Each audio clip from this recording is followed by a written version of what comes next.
Welcome to 180 Degree Capital Corp's shareholder update call. All participants are currently in a listen-only mode. Following our prepared remarks, we will open the line to questions. If you would like to ask a question, please type star followed by 1 on your telephone keypad, or click the Ask a Question icon if you are participating via your computer. We would like to remind participants that this call is being recorded and that we will be referring to a slide deck that we have posted on our investor relations website at ir.180degreecapital.com under News/Events. As required by securities regulation related to our proposed business, company, and proxy rules, we will also post a transcript of this call on the SEC's EDGAR system and our website. Please turn to our safe harbor statement and other disclosures on slide 2 to 5. This presentation may contain statements of a forward-looking nature relating to future events.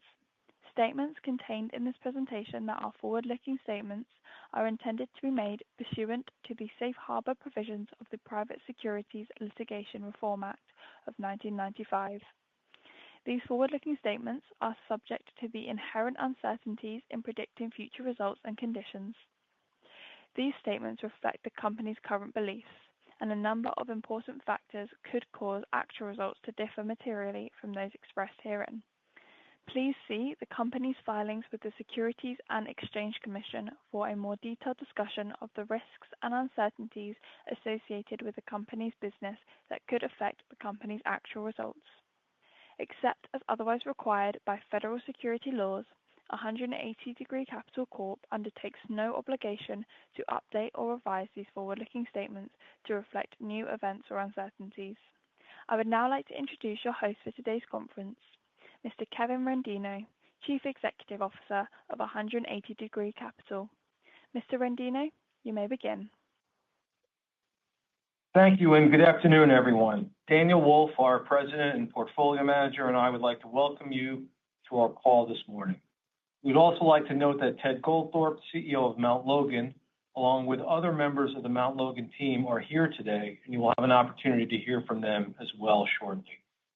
It's been a long road to get to this point, but we could not be more excited for the future ahead for all of 180 Degree Capital shareholders as we are finally through the SEC review process and able to seek approval for our proposed business combination with Mount Logan Capital.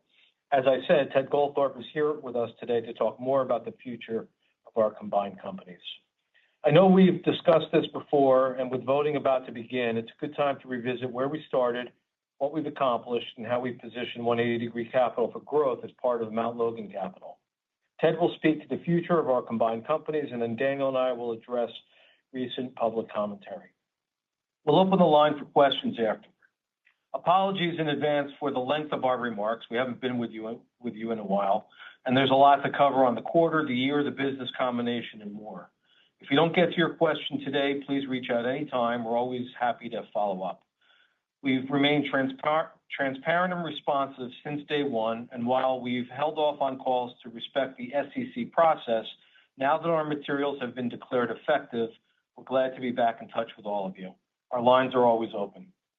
In 2016, Harris & Harris Group faced a critical turning point in a liquid venture portfolio with limited return visibility and over $6 million of annual expenses. After engaging with the board, I was invited to join as a director with Daniel, then in management, actively involved in the process. It quickly became clear that a strategic overhaul was essential.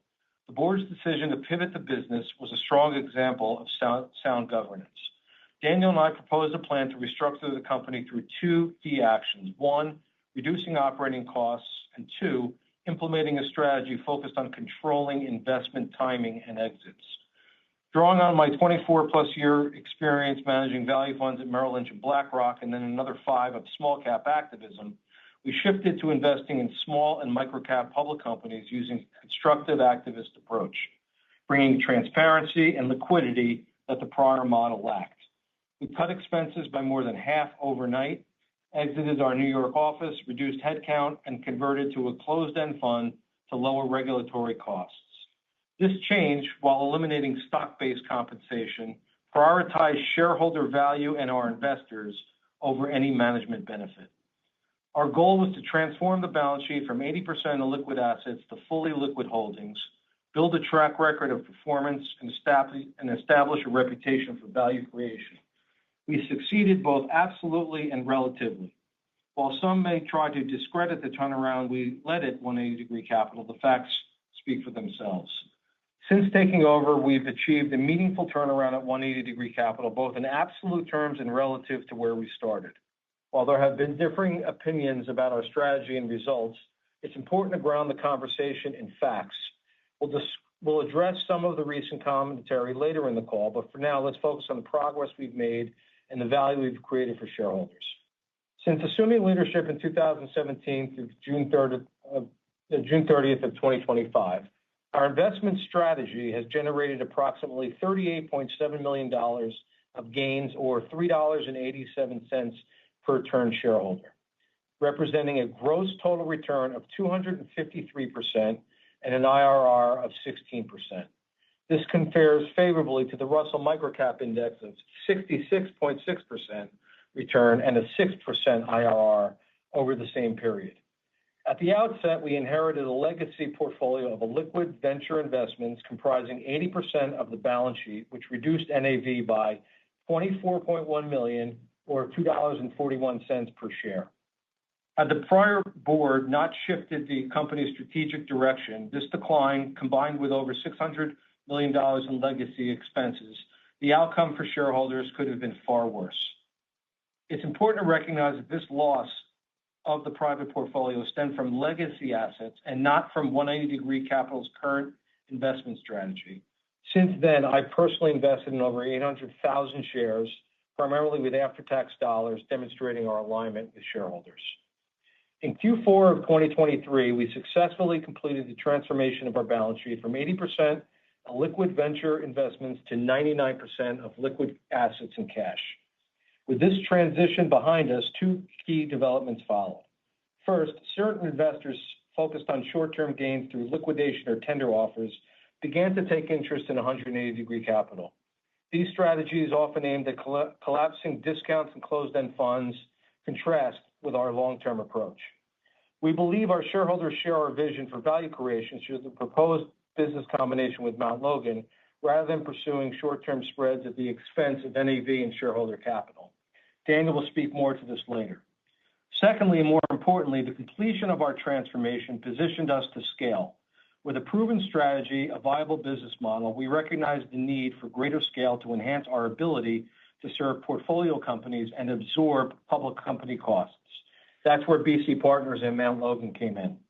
We began interacting with BC Partners and Mount Logan teams in July of 2024, and today, for reasons we'll discuss, we feel even better about and more excited for the combination than we did when we first announced it.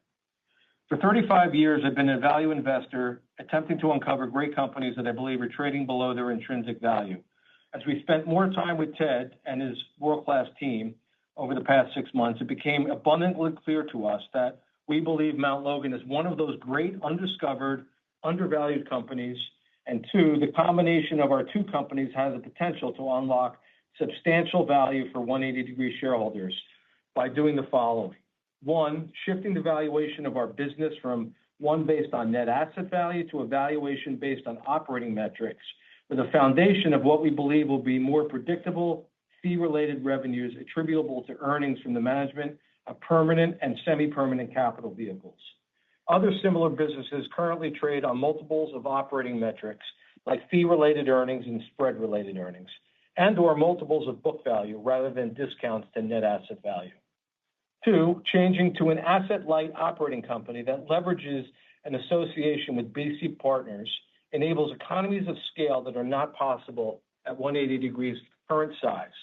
And three, substantially increasing the available capital to us to be able to leverage our relationships with small and microcapitalization public companies to develop capital structure solutions that seem to unlock value and generate favorable risk-adjusted returns and further differentiate the platform as a diversified credit manager. Here are the reasons for doing the deal, and fortunately, we've gotten considerable support from the shareholders that examined the deal. Mount Logan has what we believe to be an outstanding management team comprised of its CEO, Ted Goldthorpe. Ted came from Apollo in 2017 and has built several large-scale private credit businesses from zero. He's one of the most impressive business leaders I've ever come across, and the team he has assembled is talented and shareholder value-oriented. The combined company will operate as Mount Logan Capital Inc. with $2.4 billion of assets under management focused on the high-growth private credit market with the benefit of a wholly owned regulated insurance solution business with $1.1 billion in total assets. These assets under management generate predictable fee revenue that can be used to benefit the growth of the combined company and its shareholders. Strong pro forma balance sheet post-transaction that will support investment in what the parties believe is highly actionable pipeline of organic and inorganic growth opportunities across both asset management and insurance solution businesses. The combined business is expected to pay quarterly dividends subject to board directors' approval. This is a major benefit to the shareholders of TURN, who have not received a cash dividend since 2001. So having the ability to access the return of capitals is also a benefit for this deal. Mount Logan has operational leverage and unique investment access through its association with BC Partners, a leading global private equity and credit firm. Mount Logan is focused on what we believe is the fastest growing market of private credit. We believe that Mount Logan remains undiscovered by the majority of investors due to its listing on the CBOE exchange rather than a U.S. national exchange. We believe Mount Logan is significantly undervalued by public market investors, and importantly, 180 Degree shareholders are receiving ownership of the combined company based on our full net asset value at our closing, and Mount Logan being valued at $67.4 million, subject to certain adjustments as defined in the merger agreement. Well, let me repeat that. Our shareholders are getting full value in the combined company at net asset value, not a discount, full. And almost more importantly, it does not require monetization of investments in a forced manner that would likely result in a decrease of net asset value or not enable us to capture potential value creation between now and the close. Thus far in 2025, our public investment performance and NAV growth are significantly outperforming the Russell Microcap Index by over 1,500 basis points and 450 basis points through June 30th of 2025, and that has been expanded even further as of the date of this call. Additionally, 180 Degrees stock through the end of Q2 2025 has outperformed the Russell Microcap Index and our Lipper peer group by over 900 basis points and 1,100 basis points, respectively. All of this will accrue to the benefit of 180 Degree shareholders because we're not forced to liquidate any positions. We don't shy away from periods of underperformance, and we're equally proud of our recent outperformance.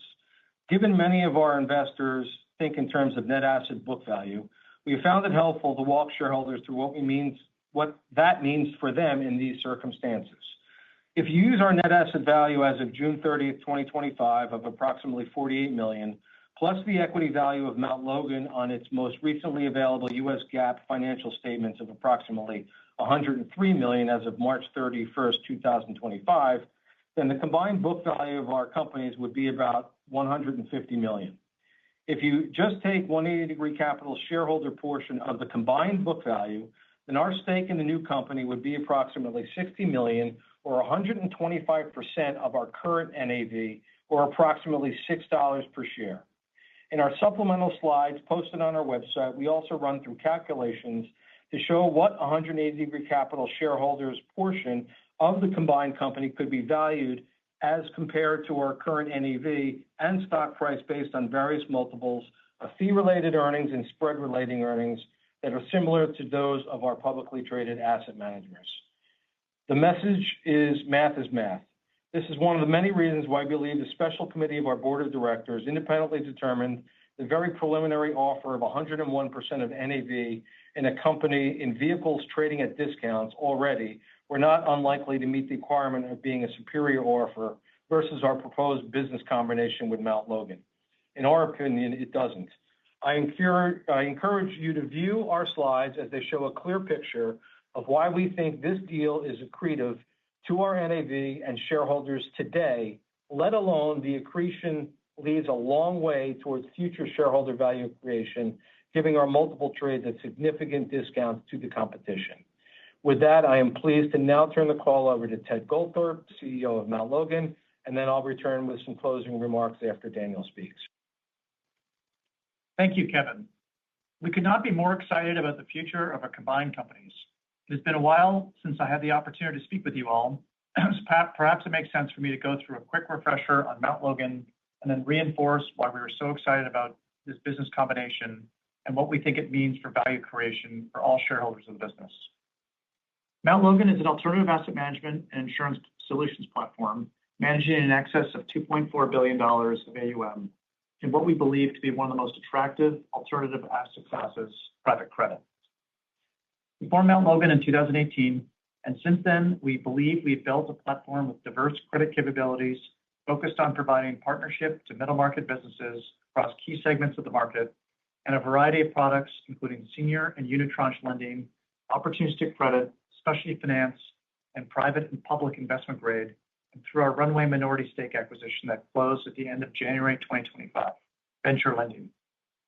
On the capital formation side, by organic growth M&A, Mount Logan has strategically positioned itself in the key areas of focus of asset management: insurance, permanent capital, and retail. We believe our platform is different from many as we've built a strong franchise in the core middle market, an area that has been increasingly ignored by the large asset management firms in our space as they continue to scale and are unable or unwilling to invest in a smaller part of the market. We're also unique in that we have a presence across both sponsored and non-sponsored deals, sponsored referencing private equity ownership, which we believe enables us to generate alpha from both a return perspective as we can allocate capital across a broader array of deals. We believe that the combination with 180 Degree Capital to allow us to build out our capabilities in offering private solutions to public companies, which is a large and overlooked space, particularly in the areas where our respective management teams focus. Our ability to provide one-stop solutions to borrow and issuer clients across sponsor and non-sponsored and public companies makes us a very attractive and key counterpart to many stakeholders in the credit ecosystem.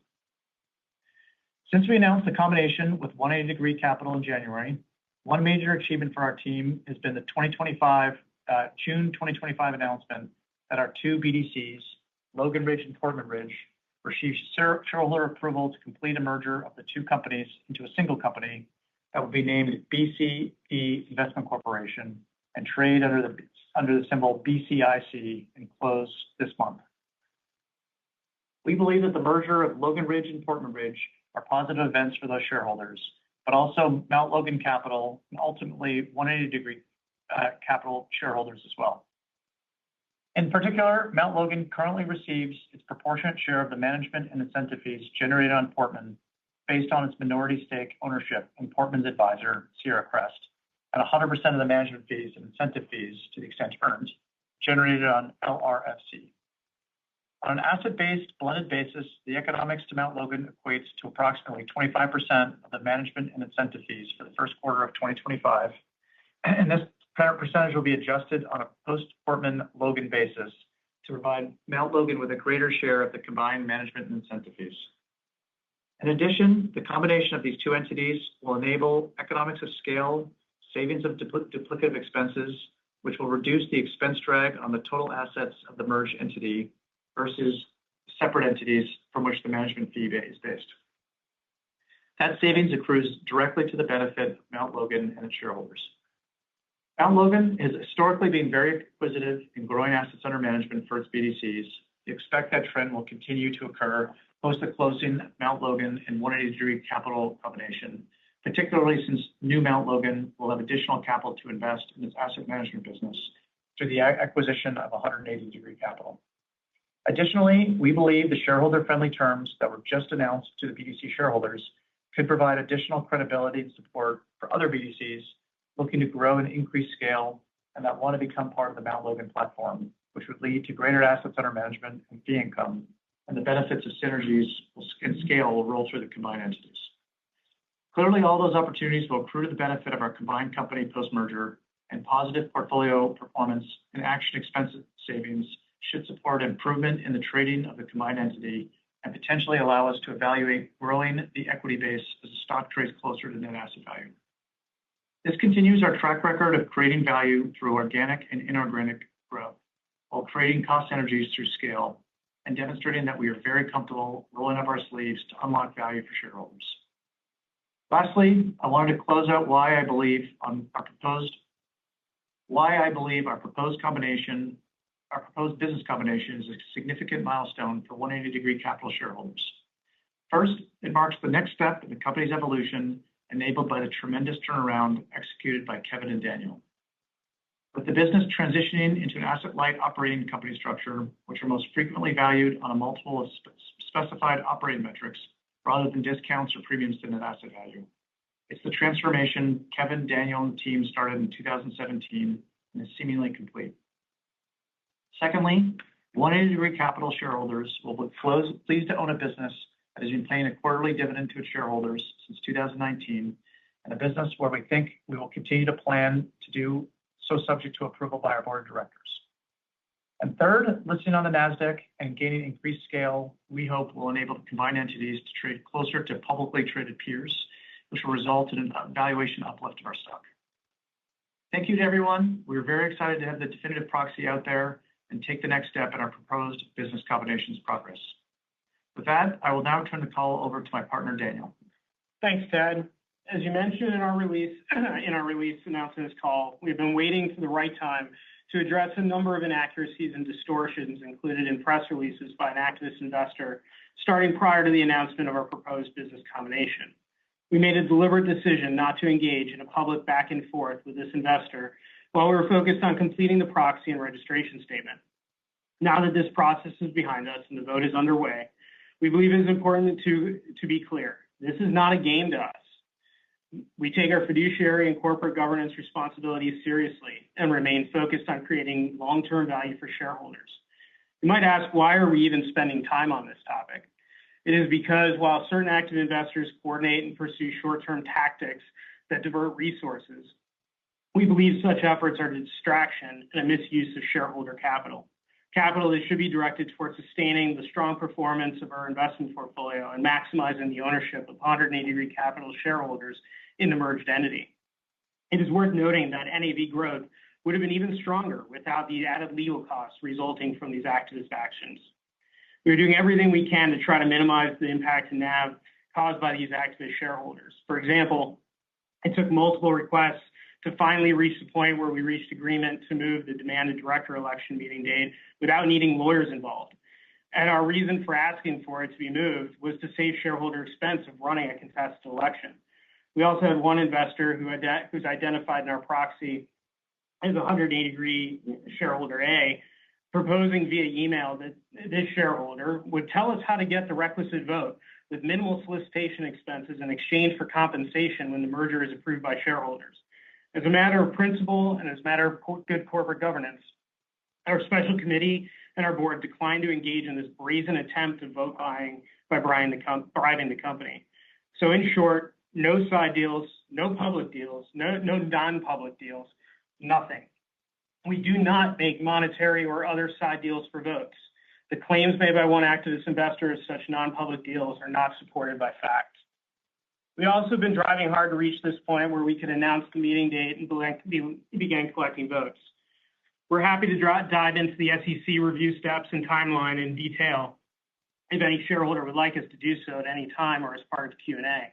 Contrary to accusations made publicly by one investor and privately by another, we respect the SEC review process and are not willing to take actions that are not permitted under law or regulation.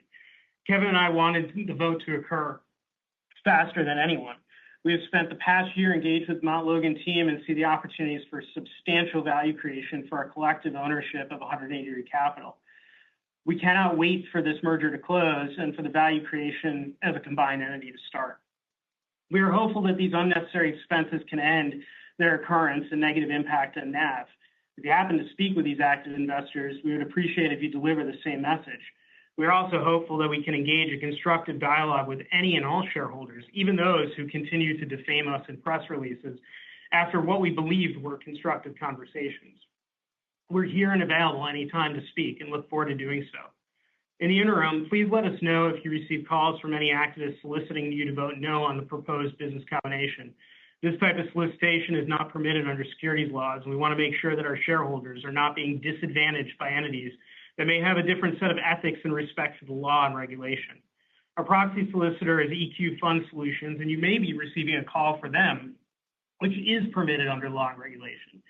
You can also reach out to them if you have any questions or need help voting, as they can be reached at toll-free at 800-967-5051. We stand by our results, our strategy, and our steadfast belief that our proposed business combination with Mount Logan is the best future path for 180 Degree Capital and its shareholders to build substantial value. We believe the more time you spend with Ted and his team, the more you will share our excitement for this proposed business combination. We remain committed to engaging constructively with shareholders who share our long-term vision. We also look forward to the opportunity to continue to grow NAV heading into the close, hopefully without negative impacts from the actions of activist investors. I now turn the call back to Kevin for some closing remarks. Thanks, Daniel.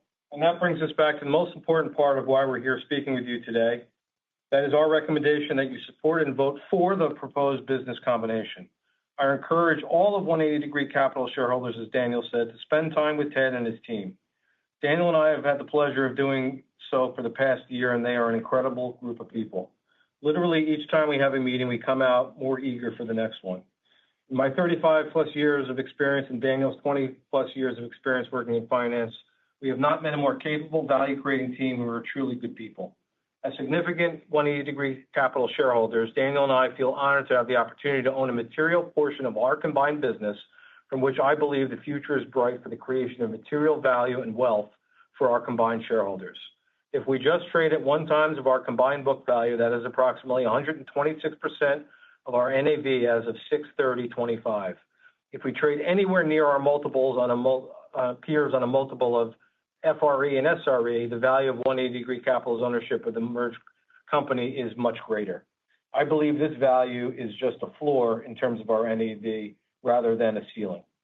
There's one thing you can take from these comments. I hope it is that there isn't one way to create value or build wealth, and we strongly believe that the proposed business combination is the best way forward to create significant value for all of our shareholders. With that, we'll open the call for questions. Thank you. If you wish to ask a question, please press star followed by 1 on your telephone keypad now, or click on the Ask a Question icon if you're participating via your computer. You will be advised when to ask your question. If for any reason you want to remove your question from the queue, please press star followed by 2. When preparing to ask your question, please ensure your device is unmuted locally. Our first question comes from Pratik Agrawal from CIF Financial. The line is now open. Please go ahead. Thank you so much for taking my questions. I have 2 questions. Firstly, congratulations on the transaction. Now that SEC has approved the business combination, just wanted to understand sort of the updated timeline and the next steps to complete the merger. And then I have a follow-up question as well. Absolutely. Thank you very much for that question. So now that we are effective, we're able to start collecting votes. That process has begun. The materials will be received by shareholders of both companies in the coming weeks. We would encourage all of our shareholders to pay attention to the materials, and if you have any questions on them, reach out. You can file the votes through the links or phone numbers that are on the proxy cards that will be there. Our goal is to collect all of those votes and be in a position to have the mergers approved at our meetings that are scheduled on August 22nd. And then the goal would be to close the transaction shortly thereafter, pending a few steps in the closing process. So we're probably looking at some time in very early September. There is the possibility that we extend the meeting date to collect more votes if we need to, but that is the timeline we're operating on currently. Awesome.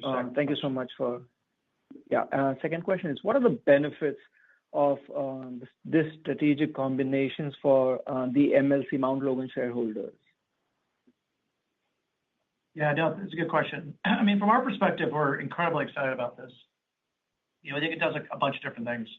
Number one is, moving to a U.S. exchange, I think is going to really greatly help us from any perspective, and also will have improved stock liquidity, both because we're NASDAQ listed and just because of scale.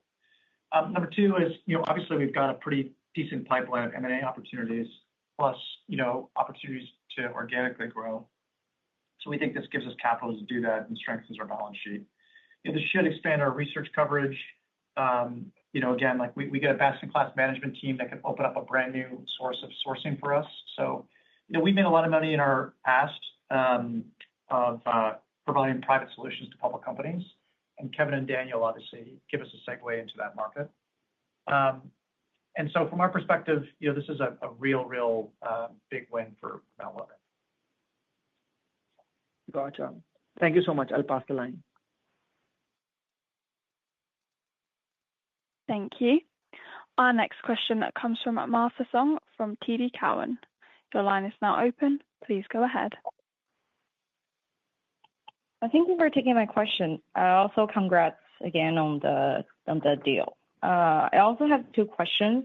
First one is, I'm just trying to understand what were some of the factors driving Mount Logan's Q1 25 book value, the sharp increase to $103 million.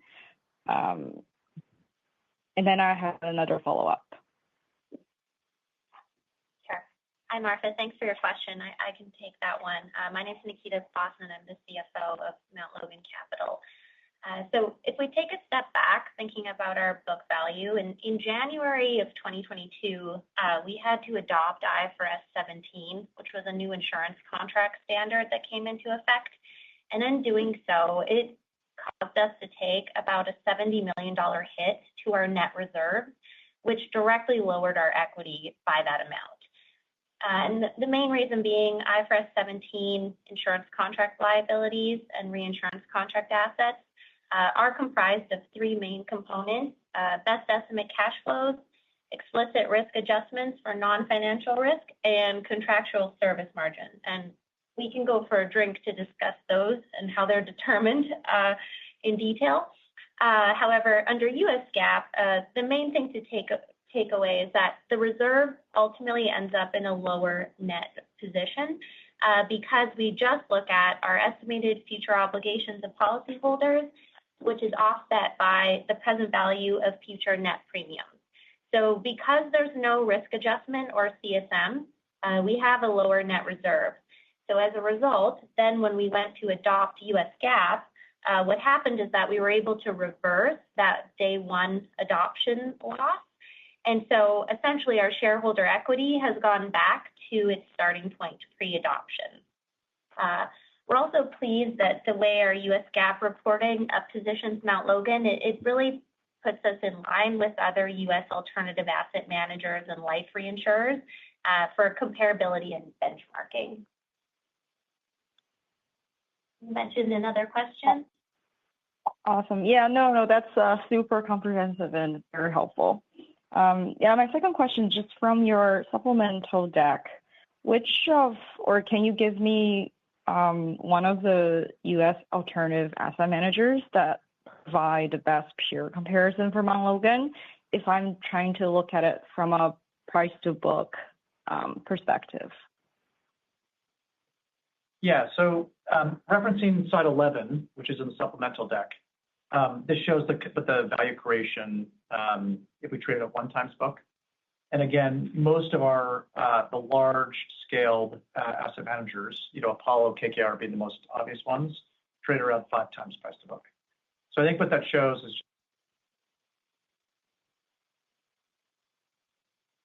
and continue to invest in that business. So we would say like the most relevant comps are probably the scaled asset managers that also own insurance companies. And again, we're not saying that we are in the same league as some of these companies, but again, from a trading perspective, things like Apollo, which owns Athene, and KKR, which owns Global Atlantic, would be good things to point to. That's very helpful. Thanks again. I'll pass the line.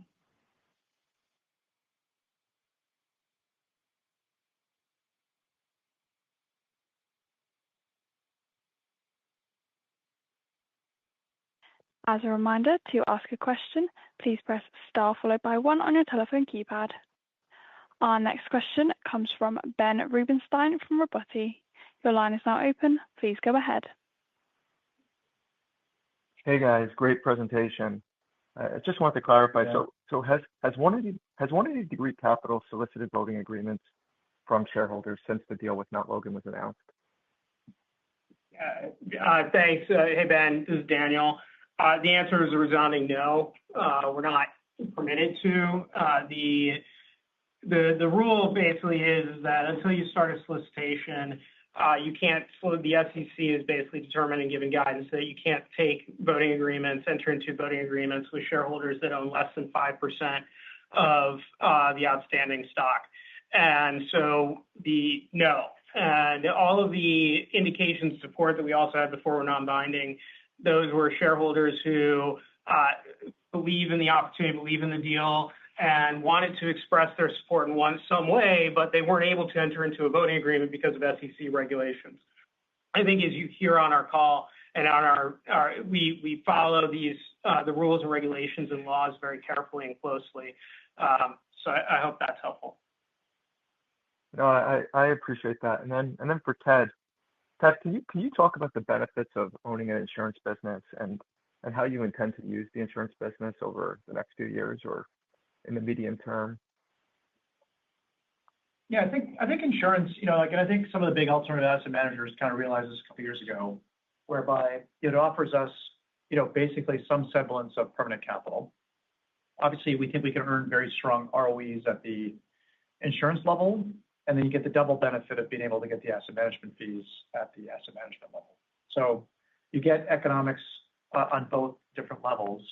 And, going back to our comments around organic and inorganic growth, we do think there's a lot of inorganic growth opportunities.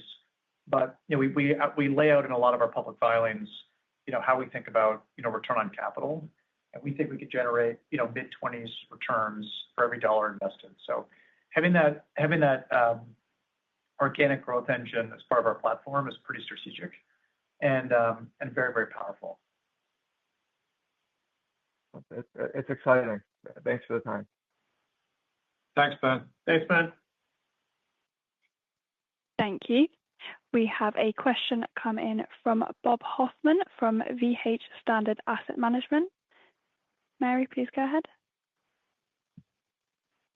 Yeah, so the question that came in was, can we address what took so long with SEC approval to be able to start solicitation? And thanks, Bob, for asking that question. I think as we put out in a release previously, there's a whole process that you have to go through when you're doing a merger where with other meetings, you can actually just start holding it. You can put out the definitive. Here, you have to wait until the SEC determines you're effective. And when we first filed our proxy in March, it was because we didn't have the GAAP financials ready yet for Mount Logan. We wanted to do that because we wanted to get information out to the shareholder base. The SEC told us 2 days later they're not going to review it until those GAAP financials are in there. And for anyone who's ever gone through the conversion of IFRS to US GAAP or anything, it is an extraordinarily difficult process. And layer in when you have an insurance company, these things take a while. And really kudos to Nikita and her team, which did an incredible job on that effort. We finally got and then once they're done, they have to be audited. And so they can't do the audit until the financials are done. And audits take time too. So on May 5th, we finally got the audit. The auditor issued the unqualified opinion that we filed the next day with those financials in the proxy. It takes about 30 days for the SEC to get back to you the first time. We got 41 questions and comments from the SEC. We responded to those about a week later, including all of the updated financials for March 31st. And then it takes another 14 to 20 days to get comments back. We got comments back, another 9 on July 1st. We turned those around in 48 hours.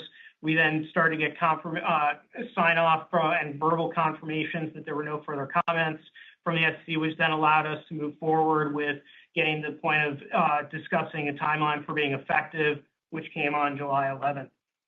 So as you see, there's an intense process that goes on, and at no point in time was there delays from our side. This was responding to the SEC in a very timely manner, and we're really happy now to be on file, be definitive, and moving forward.